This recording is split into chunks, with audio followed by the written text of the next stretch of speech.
Hey everybody, getting ready for Halloween? Yeah, baby, yeah. Well, I happen to remember that I had something that was perfect for the holiday. It's a trade paperback that I think got completely ignored, and you're really going to kick out of it, especially if you were a long time Marvel fan from day one, or whenever you start getting to Marvel. It's called Lords of Fear, and a nice cover by Jeff Isherwood, 1991.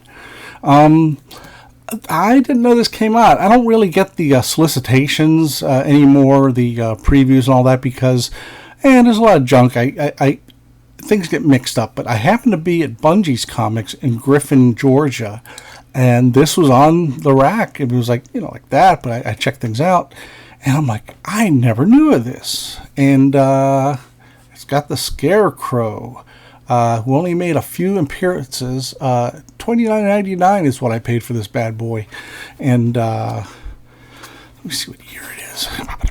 Oh, hold on a second. First thing, I have to thank Mark A. Beasley, who is the collections editor. It's genius. Wait do you see how genius it is? This came it came out a while back. Oh, I'll tell you later. So there's a little bit of preface there by Scott Elderman, of all people, because he created the Scarecrow, the Marvel version. Now, this goes all the way back to Doctor Strange, his early exploits. Is that the right word? I don't know. But, amazing with that mustache, killer mustache. If my wife would let me grow a mustache, I would use that one. Well, this goes from the initial introduction, 5 pages, and it goes right into Nightmare, Return to the Nightmare World. And that little thing you see there with the there we go. Look how ominous that is. I mean, he's genuinely scary looking, and the colors are great. They're from the original book. They hadn't been recolored like. The original Marvel Masterworks came out from 88 to 91. Some idiot decided to airbrush and do other colors other than what was provided. Okay, gotta jump ahead a little bit. Nightmare he's kind of tripping Strange up in every way possible, and he has this spiny beast whose touch means death. He seems to want to meet you, Strange, to touch you. And he's like prodding it along. It's really scary. Look at all that stuff. Wow. I got the Ditko Omnibus, the Stan Lee, or the Steve Ditko Omnibus. And, so he goes away for a while. And we jump to Thor. And you're like, wait a minute. Nightmare's never appeared in Thor, to my knowledge. Well, here's something else. It's not just Nightmare that could scare you. Jane Foster... they get approval from Odin finally to get hitched, but she's a mortal woman and she has to become an immortal through a lot of tests, to be less fearful than the average, human being. And she walks by. She's horrified by that troll. Look how badass that troll looks. That angle is just amazing. And as Kirby always does, direct your eye over to there. That's just amazing how he does that. Well, he's like, look, honey, you got to pass this test. And at the time, Jane Foster, she was basically the girlfriend, the hostage, the one who, she was just not very developed. She just was kind of, she wasn't the woman she would become later. Well, she gets this costume and she goes inside. And she runs into this ugly-ass monster. Thor, help me, my darling. Thor, I'm a-coming. And it's like this 4-armed beast. It reminds me a little bit of the Jimmy Olsen character that he did later. Well, he takes the thing out. And basically, Odin tells them, get her the hell out of here.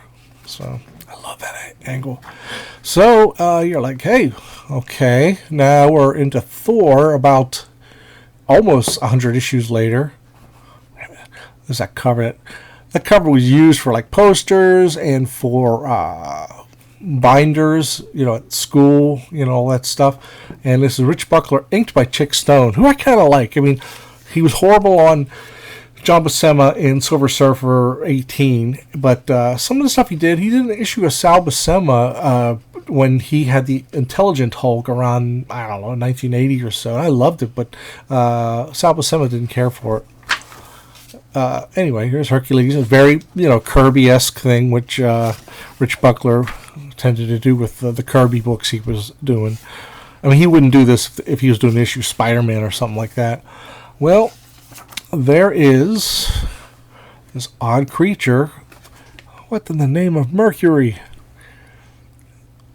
And he's faced off with this creature. And he eventually gets sucked down into the darkness. I mean, this guy's like a demon in darkness. I love that angle.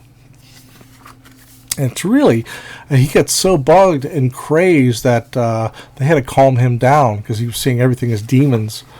Well, time goes by. Thor accompanies him, or he comes to rescue Hercules. Really neat stuff. Whoa. Okay, yeah, you know what? I don't want to spoil it. Okay. So, you got Nightmare. You have this darkness character here. You have the four-armed character. And now the Scarecrow in Mrs. King. The first appearance of Scarecrow, I like it to say, all new Marveldom's #1 shock star. And it wasn't really, but that looks like Kane and I think, let me see here, but I don't know. Anyway, not important. Beautiful cover. I mean, as a kid, I might have passed it up because it wasn't a superhero. But it's Scott Edelman and, let's see. I think it's Rico Rival, who was, and he's doing some amazing stuff. And there's the Scarecrow, who scares the shit out of people. Yeah, it is Rico Rival. Colored by Glennis Wine, who was married to Len Wein for a while, and she was previously Glennis Oliver. I don't know if that was before or after, if they divorced or whatever. But she's a supreme colorist. I've always had great admiration for her work. And okay, jump ahead here. Well, they jumped from Dead of Night, which wasn't really selling anyway, to Marvel Spotlight, which had a higher number, it was 26. And Spotlight started off with just quick rewrap, like Ghost Rider. There was a Submariner story after this, and oh gosh, a lot of stuff I'm blanking out on. Moon Knight, which I showed you in my other channel. Just a lot of great characters. So they stuck it in here. That is such a great pose. But the thing is, I mean, this is the exception. Most of the comics, the covers are usually very superhero-y because that was sort of the house style at the time. And we're back with Scott Edelman, this time with Ruben Yandok, who I've never heard of before, but he's amazing. He's amazing. I don't know if he's one of the Filipinos from the Filipino invasion who came and kicked major ass in the art department. Well, anyway, I'm going to jump. Third appearance ends up in Marvel 2-in-1. And Marvel 2-in-1 was sort of the wastebasket for lost characters that got canceled too soon. Now, wastebasket sounds bad, but I'm joking when I say that. I didn't know if repository was the right way to say it. But I loved it. When they get it, because you always had the Thing. The Thing, he's the ultimate comic book character. He's just, I don't even know how they would do a decent movie with the Fantastic Four with him, you know. Oddly enough, Roger Corman's version, I think, came closest when it was, as far as the Thing is concerned. So, let's see. Plot, Bill Mantlo and Scott Edelman. Story, Bill Mantlo. Ron Wilson, who's doing 2-in-1 on a regular basis. And there's a painting of our pal the Scarecrow. And you got these like Satanist guys, you know. Where do they buy those horns? Whoa.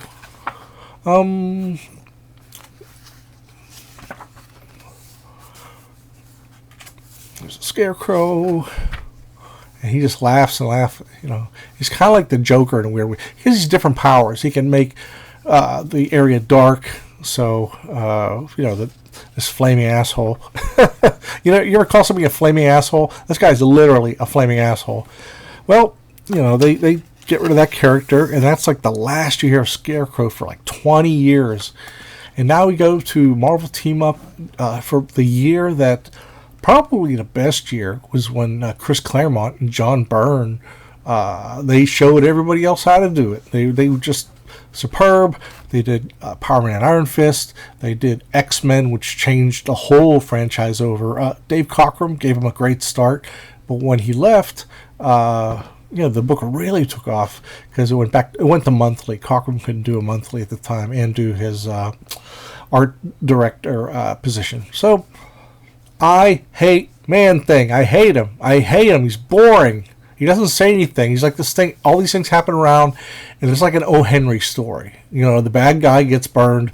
Whoever knows fear knows the touch of the Man-Thing. Actually, I'd be fine because I'd just laugh at him. I'd be like, please, that carrot nose? Swamp Thing is 10 times more interesting. Well, they get to fighting this character called Despair. And that's very much a Chris Claremont kind of character, with the apostrophe and stuff like that. But, the details are probably done by Byrne, who was just really, really whipping into he was quickly becoming one of my favorite artists. It was like George Perez came along, a year prior, and John Byrne, he just really, really, really got more and more impressive with each book. Beautiful, beautiful, beautiful. And notice the limited colors. I mean, it's all there in story form. This is a part of Marvel Comics Presents. And here's where things get a little meh, but Silver Surfer with Al Milgrom. And it's not as strong as the other stuff, but there's this little creature that is like a fear worm or something like that. And, excuse me. And, but Captain America, not U.S. Agent quite yet, costume-wise. Well, that little fear creature, that pain in the ass is there. And it's all about, like, what these individual characters fear. Their fears get played upon. And then, look at that John Romita Jr. Oh, my God. And he makes the pineapple thing look really cool. I mean, only Keith Pollard could actually draw the character half decent. Now, here's the thing, against Milgram, and it's okay, but here comes the fear critter. And as if that wasn't enough, Silent Thunder. There's the fear critter. So, it just could have been done better. Here's what's genius of the editor of this book, the collections editor. He manages to catch up to an issue of Doctor Strange, which came out in the 90s, early 90s, written by Roy Thomas and Jean-Marc Lassafier. Larry Alexander, who did a lot of stuff in the 90s, Tony DeZuniga, Clem Robbins, letterer. He lettered the first comic I ever did for DC. George Roussos, colorist. Now, he's been around since, the 50s. And so this is from the relaunched Doctor Strange, and it was the first time they ever did a relaunch. This is before relaunches became such a common thing. So this is... The original run was about like 80-some issues, and then started over again with Roy Thomas and his wife, Dan Thomas, and this Jean-Marc Lassafier and Butch Geist. They did an amazing job. And later on, Jeff Escherwood and others. Well, here it is. It's like the Council of the Fear Mongers, the Fear Critters. I'm the Lurking Unknown. And they give you a letters page for all the sources. And there's the one critter with the 4 arms who scared the piss out of Jane Foster. There's the, fear, whatever you call it. I don't know. Parasite. Yeah. Then there's this character who is no longer called the Scarecrow because I think DC's, Batman's character, the villain, the Scarecrow, was more established. Excuse me. Dang it, I'm going to try and... So they're bickering a bit. They're not focused, but they're bickering. Okay, there we go. So they're really like fighting for their... there's those guys with the horns. And so they call... the Scarecrow is now called Straw Man. That's the compromise they made. And Nightmares, they talk of Psycho Man as well. Just all kinds of creatures. There's Despair. And they talk briefly about Mr. Fear, and he was just a guy with a fear gun, a mortal. But this is wonderful. There we go. The Fury of the Fear Lords. This is issue number 38 in 1991 or 1992. This is about Marvel was going really strong at the time. You'd have secondary characters. Forgive me for saying that, but he is a secondary character in contrast to the bigger names. That they had runs that last like 5 years because Marvel was selling so many books. It was a tide that raised all boats. And Submariner lasted 60 issues too. And Jim Saunders III, Jeff Isherwood, and then now it's Roy and Dan Thomas. Depending on the amount of research that Jean-Luc Lassafiat was doing, that would contribute to the writing. But in each issue, they had a backup called the Book of the Vishanti, and they didn't provide it in here, I don't think. Wow, is that great? Wowzer. That almost looks like a cross between Bernie Wrightson and Hilary Barta. So, you got all these, they're out for themselves, of course. It's just a great book, and it's perfect for Halloween. Nightmares, Oh, this guy here, this Sliggerth guy. Sliggerth? He appeared in Doctor Strange like 27 back in 1977. And he was known as like the Fear monster and stuff like that. So they're like, me, no, me. So this is only $29.99 if your retailer has it in stock somewhere. And I strongly recommend it, especially if you're a hardcore Marvel fan, because you start wondering, what's all these seemingly unrelated books? Well, Roy Thomas, king of continuity, him and Mark Gruenwald, who wasn't affecting us, the two of them were like kings of continuity. It's just a great read, as you can tell. It's just fantastic stuff. I'd love to see him brought back on some series. And maybe they did in the 90s. I don't know. There was so much product out there. And most of the product was good. There was some shitty stuff too, but So that's my review of this. Look for it. And if you can't get it, check out eBay. And that's it. I hope you enjoyed this as much as I did, because it's just... I might reread it too. It came out a while back. Hold on a sec. I gotta see where. I gotta get my magnifying glass because they're using such small type. And one thing, when I was in advertising 100 years ago, you were not supposed to. Give me a second. 2017, when I was in advertising for so many years, they called the size of lettering picas. That was the unit of measure. And in the ads, you did not, like, this is about right for, like, you would do like 6 picas for the height of the lettering, whether it's, typed in or whether it's written, and 5.5 would be pushing it. But, it's ridiculous now because, look at that at the bottom there. And what's weird is a lot of these books have busy backgrounds, which don't help much. Maybe not here, but you know what I'm saying. And so it's a bit frustrating sometimes. So when it comes to stuff like that, I have to break out the old magnifying glass. But have you ever gotten medicine at your CVS or Rite Aid or whatever, Walgreens? And or what's the other place that everyone goes to in New York City? I can't think of it.